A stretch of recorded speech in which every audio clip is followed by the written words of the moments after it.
consider if there even is a slight 1% chance that there might be a God of some sort, that potential should be explored, even if the result is mockery and disgust and proving that indeed there can be and should be and never has been a God. Should I still allow myself the joy of the journey of intellectually exploring the concept? Am I curious? Is God worthy of my exploration? Let's think about it for a little bit. The nature of the self-made claims of an individual who self-identifies as deity. Is it even healthy for me to want to know someone who calls themselves God? The effort is worthy of my mental acumen and attention.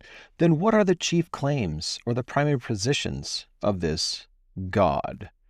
The first thing we notice is a book that supposedly was written by this deity, and starting at the very beginning. In fact, he claims to exist before the beginning. So that's pretty interesting. Here we have a time traveler. Now, I would like to travel in time. Particularly, I'd love to have the vision to just see about 24 to 48 hours into the future, because then you could have endless access to resources by just playing the markets and predicting what companies go up and down. So I don't have to agree that God is timeless, but I should at least allow myself permission to be curious. Like, if there was a movie made about time travel, would I be interested to engage in the science fiction possibility of imagining myself participating in time travel scenarios? So while we're on this topic of time, the same entity, this deity person, claims to have been present in the beginning. In fact, that's how he starts his book.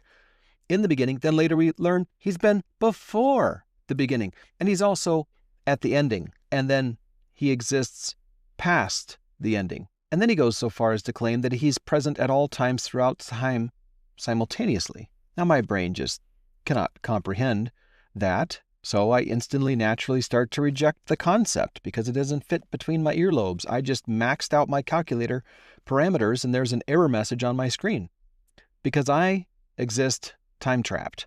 Time ticks at a moderate pace in one direction for me and for everyone that I know, so I cannot really imagine being present simultaneously throughout all of time. It just explodes my tiny cranium. So anyway, if I'm going to explore the possibility of deity existing outside of self or even inside of myself, one of the ingredients is, what would this being be in relation to time? Or is the being unbound by time, unrestricted to move freely throughout time and around time, whatever that looks like? I can't even imagine.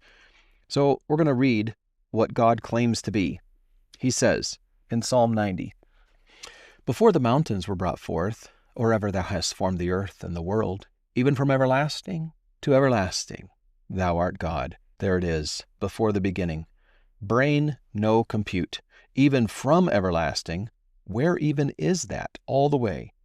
Beyond the past, beyond the vanishing point of human comprehension, into the far distant foggy recesses of perception to the left side, and then even from everlasting past to everlasting future on the right side, including absolutely every single sliver of slice of moment of time between, God fills time. He understands he is abundantly present in every moment, even in this moment now. And if I can disprove this, then I can dislodge God from his position as God, because it's his claim. Verse number 2, "But, beloved, be not ignorant of this one thing, that one day is with the Lord as 1,000 years, and 1,000 years as one day."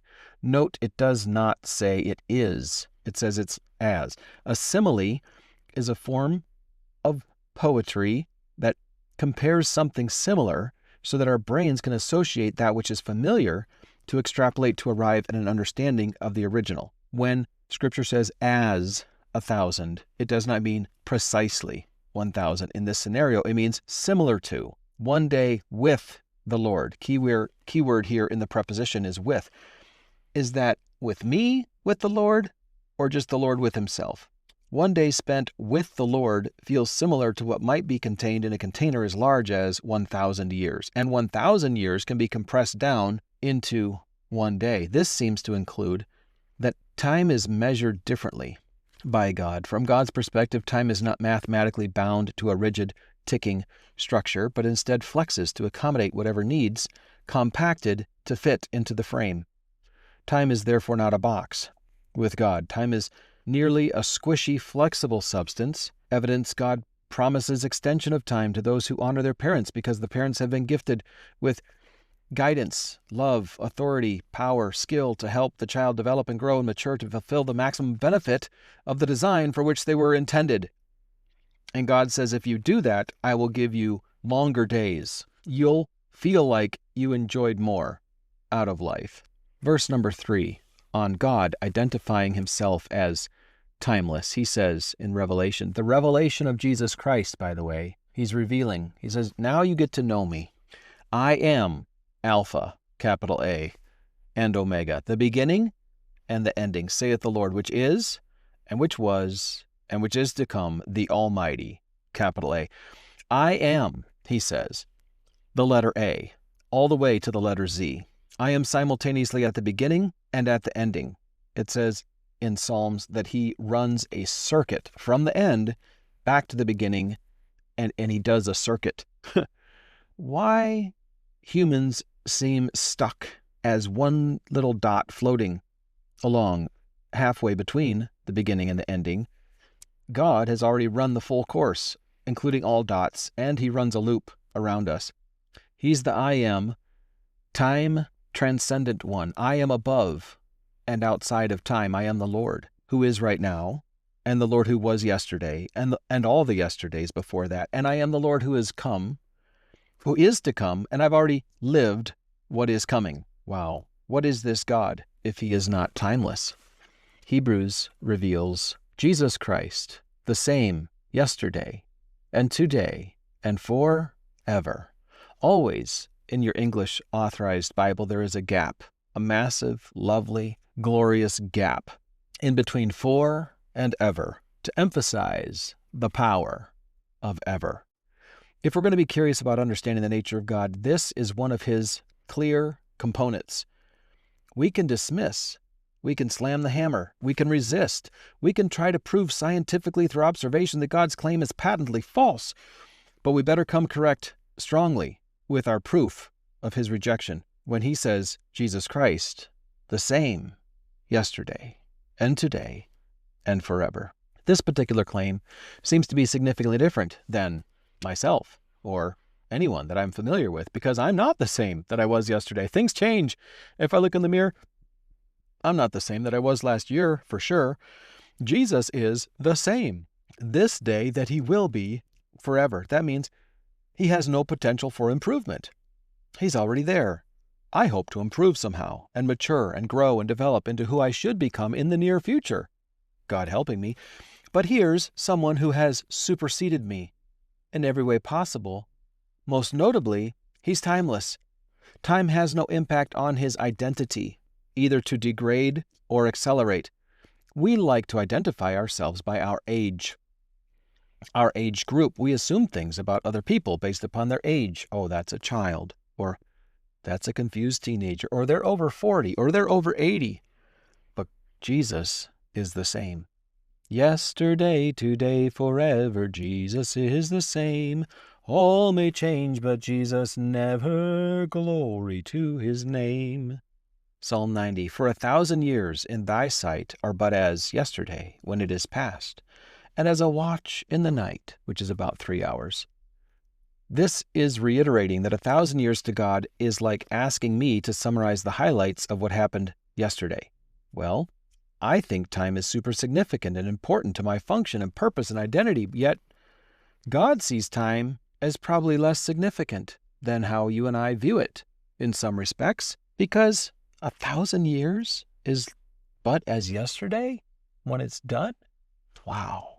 Here we see in Isaiah 46, a God declaring the end from the beginning, and from ancient times the things that are not yet done, saying, my counsel shall stand, and I will do all my pleasure.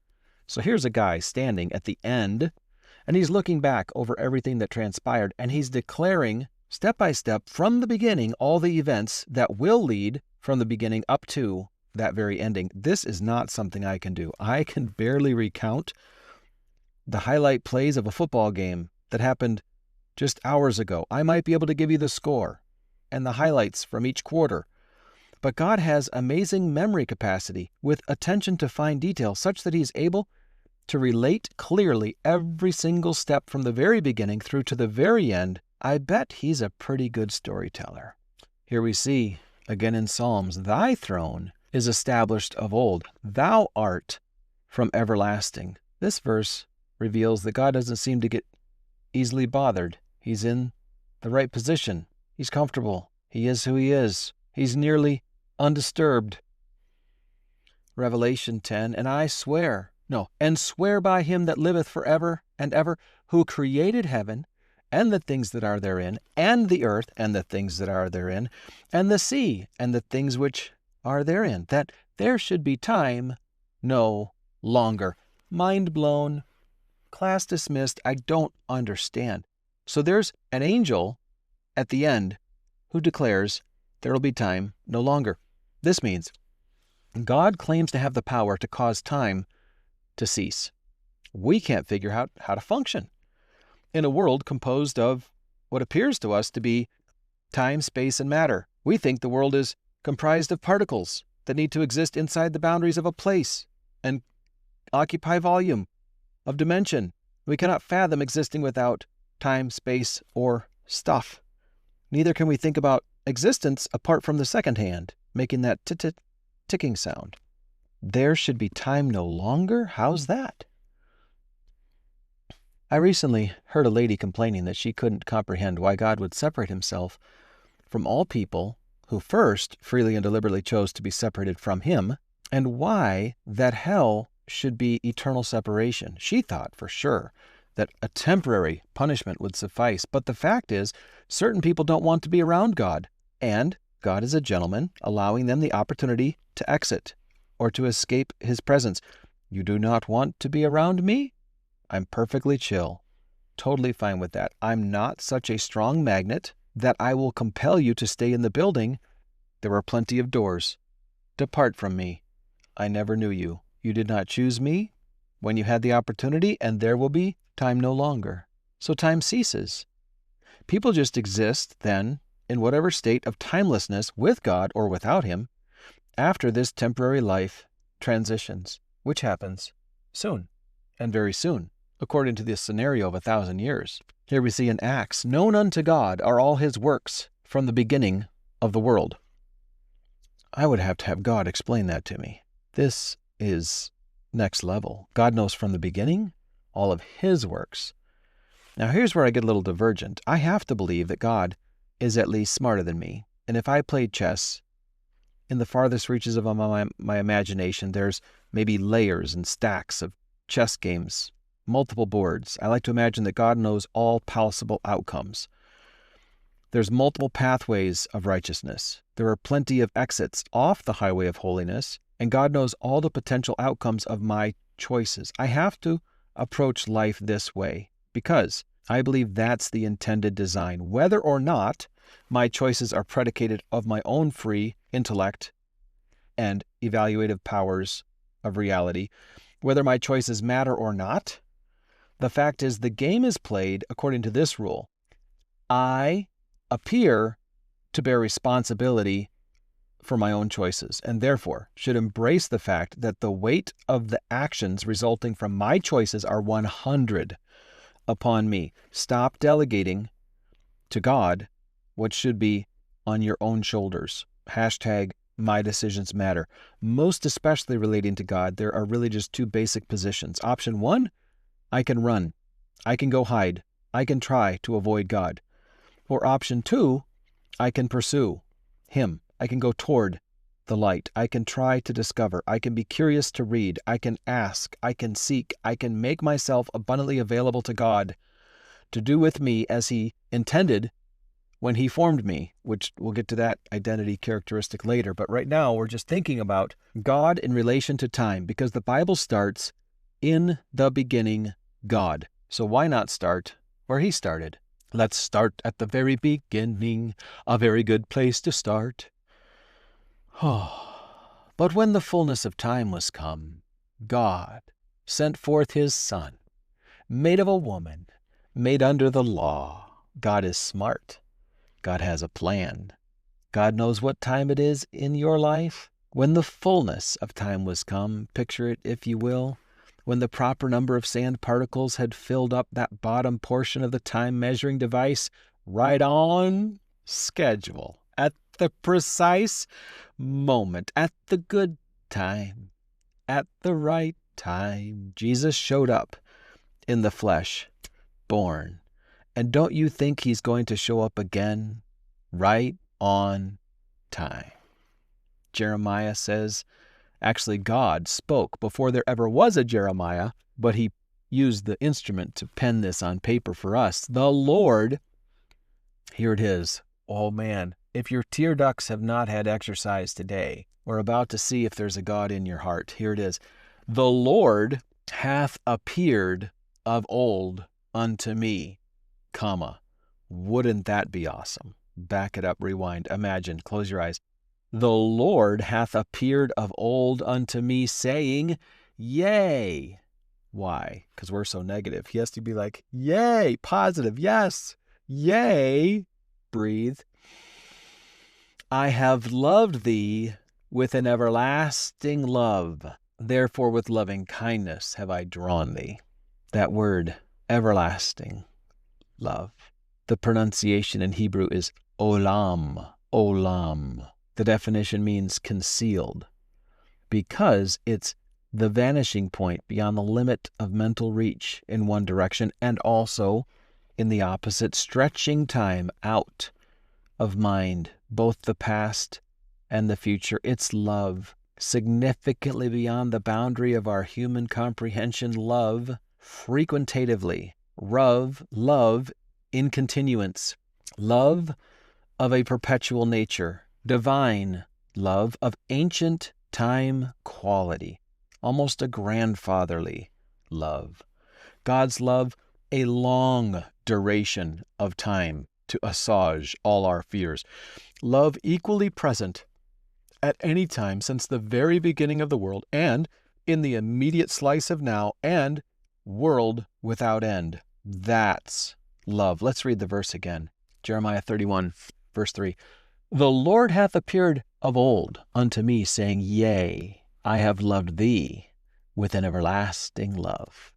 Therefore with loving kindness have I drawn thee. Amen.